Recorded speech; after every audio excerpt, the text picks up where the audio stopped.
비엔나 하면 뭐가 떠오르시나요? 아마 세계에서 가장 살기 좋은 도시, 아름다운 음악과 예술의 도시, 이런 이미지가 먼저 생각날 거예요. 하지만 이 도시의 20세기는요, 우리가 아는 것보다 훨씬 더 복잡한 역사를 품고 있습니다. 눈부신 성취와 끔찍한 비극이 뒤섞인 찬란한 영광과 참혹한 상실의 이야기. 오늘 이 시간에는 그 이야기를 함께 따라가 보려고 합니다. 바로 이 지점이에요. 비엔나의 이야기는 이 두 얼굴, 그러니까 이 극명한 이중성에서 시작된다고 할 수 있어요. 어떻게 한 도시가 이토록 찬란한 문화의 중심지이면서 동시에 이렇게 지울 수 없는 역사의 상처를 간직한 곳이 될 수 있었을까요? 그 속을 한번 자세히 들여다보죠. 자, 그럼 시간을 거슬러 올라가서 20세기 초반의 비엔나로 한번 가볼까요? 1880년대 후반부터 제1차 세계대전이 터지기 직전까지 이 도시는 말 그대로 전례 없는 창의적, 지적 에너지로 들끓는 황금기를 맞이하고 있었습니다. 이 황금기를 이끈 주역들, 면면을 한번 보세요. 철학자 루트비기 비트겐슈타인, 작가 아르투어 슈니칠러, 작곡가 구스타프 말러, 그리고 화가 구스타프 클림트까지. 정말 대단하죠? 그런데 여기서 아주 흥미로운 점이 있어요. 이들 모두가 유대인 사상가와 예술가들이었다는 겁니다. 그리고 그들의 업적은 현대 문화를 형성하는 데 정말 지대한 영향을 미쳤죠. 바로 이 지점이 비엔나 이야기의 핵심인데요. 이들의 눈부신 활약이 비엔나를 빛나게 했지만 동시에 훗날의 그 끔찍한 비극을 불러일으키는 씨앗이 되기도 했다는 점입니다. 참 아이러니하죠. 비엔나의 영향력은 도시 경계를 그냥 훌쩍 넘어섰어요. 저 북쪽 프라하에 있던 프란츠 카프카도 마찬가지였죠. 독일어를 사용하는 유대인 지식인으로서 비엔나의 거대한 문화적 흐름 속에서 자신의 악몽을 문학으로 승화시켰습니다. 그리고 이 시기 비엔나를 대표하는 최고의 지성, 딱 한 명만 꼽으라면 역시 지그문트 프로이트를 빼놓을 수 없겠죠. 베르크가스의 19번지에 있던 그의 진료실에서 대화치료라는 개념이 탄생했고 무의식에 대한 그의 탐구는 인간을 이해하는 방식 자체를 완전히 바꿔놓았습니다. 하지만 있잖아요. 이 찬란했던 황금기가 정말 믿을 수 없게도 곧 산산조각이 나고 맙니다. 그 비극이 어떻게 시작됐는지 지금부터 세 개의 아주 특별한 사물을 통해 한번 따라가 보죠. 첫 번째 사물은 바로 이 하얀 가죽 장갑입니다. 1914년 6월 27일 율리우스 브로흐라는 유대인 운전사가 이 장갑을 끼고 프란츠 페르디난트 대공 부부를 태운 왕실 열차를 사라예보까지 운전했어요. 전쟁이 터지기 바로 직전의 순간 한 유대인이 역사의 한가운데에 서 있었던 거죠. 참 묘한 아이러니가 느껴지지 않으세요? 그리고 바로 다음 날 대공 부부는 바로 이 차에 타고 있다가 암살을 당합니다. 이 자동차는 말 그대로 1차 세계대전의 도화선에 불을 붙인 역사의 현장 그 자체가 되어버렸습니다. 이 타임라인을 보시면 상황이 얼마나 급박하게 돌아갔는지 한눈에 들어오실 거예요. 암살이 있고 나서 불과 37일, 딱 37일 만에 유럽 전체가 제1차 세계대전이라는 거대한 비극에 휩쓸려 버린 겁니다.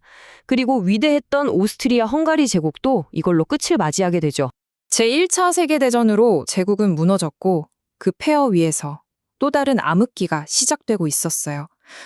정치적인 불안정 속에서 오스트리아는 나치즘이라는 망령이 피어오르기에 아주 좋은 토양이 되어버렸습니다. 1938년 3월 히틀러가 오스트리아 병합, 그러니까 안슐루스를 선언하는 순간인데요. 이 광장을 보세요. 수십만 명의 비엔나 시민들이 열광적으로 환호하고 있죠. 이 순간 오스트리아가 나치 독일에 흡수되면서 사실상 유대인 공동체의 종말이 시작된 겁니다. 수정의 밤 사건 이후 박해가 극심해지자 부모들은 정말 필사적인 선택을 할 수밖에 없었어요. 킨더트레스포트는 나치의 위협을 피해서 유대인 아이들을 영국으로 대피시킨 구출 작전이었는데요. 이곳 서부역에서 부모들은 자기 아이들을 기차에 태워 보냈는데 그들 대부분은 다시는 부모를 보지 못했습니다. 비엔나에서 서쪽으로 한 2시간 반 정도 가면 마우트하우젠 강제 수용소가 나와요. 여기에 무려 19만 명이 수감됐고 그중 절반에 가까운 9만 명이 목숨을 잃었습니다. 숫자가 정말 상상하기 힘든 규모죠. 그런데 이 끔찍한 곳에도 기적 같은 이야기가 하나 있습니다. 마우트하우젠에서 살아남은 휴고 그린이라는 분이 수년 후에 미국에서 우연히 한 남자를 만나요. 바로 자신의 석방 문서에 서명했던 미군 병사 조지 미트닉이었죠. 정말 놀라운 건 미트닉은 그 끔찍했던 경험에 대해서 평생 가족에게조차 단 한 번도 이야기한 적이 없었다고 해요.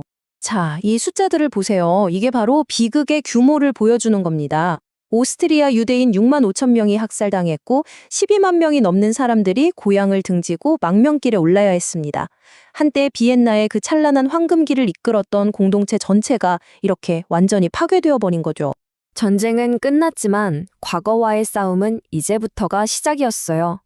오스트리아는 나치 범죄에 대한 자신들의 역할을 제대로 인정하기까지 정말 길고 힘겨운 시간을 보내야만 했습니다.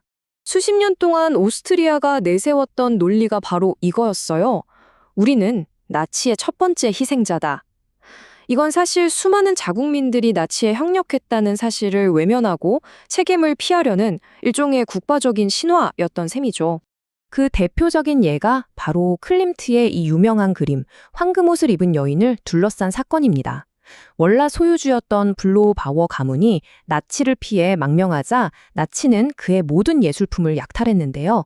여기서 중요한 건 오스트리아 박물관들이 이 약탈에 아주 적극적으로 협조했다는 거예요.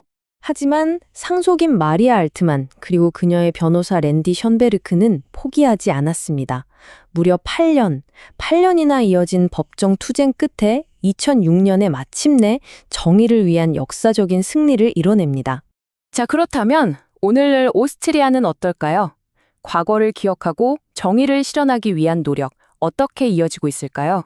오스트리아 국가기금 사무총장인 한나 레싱이라는 분이 계신데요. 그녀의 아버지가 홀로코스트 생존자셨어요.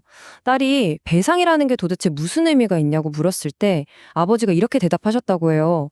내 어린 시절을 돌려줄 수 있니? 아니면 아우슈비츠에서 우리 엄마를 데려올 수 있니? 이 가슴 아픈 질문 하나가 그 어떤 말보다 더 큰 울림을 주죠. 생존자들이 겪은 상실은 결코 되돌릴 수 없다는 걸요. 하지만 이런 절망 속에서도 희망을 보여주는 이야기가 있습니다. 에프루시라는 유대인 가문의 하녀였던 안나는 나치가 들이닥쳤을 때 가족의 소중한 네스케 소장품 264개를 전부 자신의 매트리스 밑에 숨겨서 전쟁이 끝날 때까지 온전히 지켜낸 거죠. 이건 정말 역경에 맞선 한 개인의 용기가 얼마나 위대한지를 보여주는 기억 보존의 상징 같은 이야기입니다. 결국 그들이 태어났던 그 활기 넘치던 비엔나의 세계는 완전히 사라져버렸습니다. 그런데 이건 단지 그들만의 상실이 아니에요. 우리 모두가 잃어버린 세계이기도 합니다. 그래서 마지막으로 여러분께 이 질문을 던지면서 마무리하고 싶습니다. 이렇게 완전히 파괴되고 사라져버린 한 세계를 우리는 과연 어떻게 기억하고 또 다음 세대에 전해야 할까요? 이건 우리 모두가 함께 고민해봐야 할 숙제일 겁니다.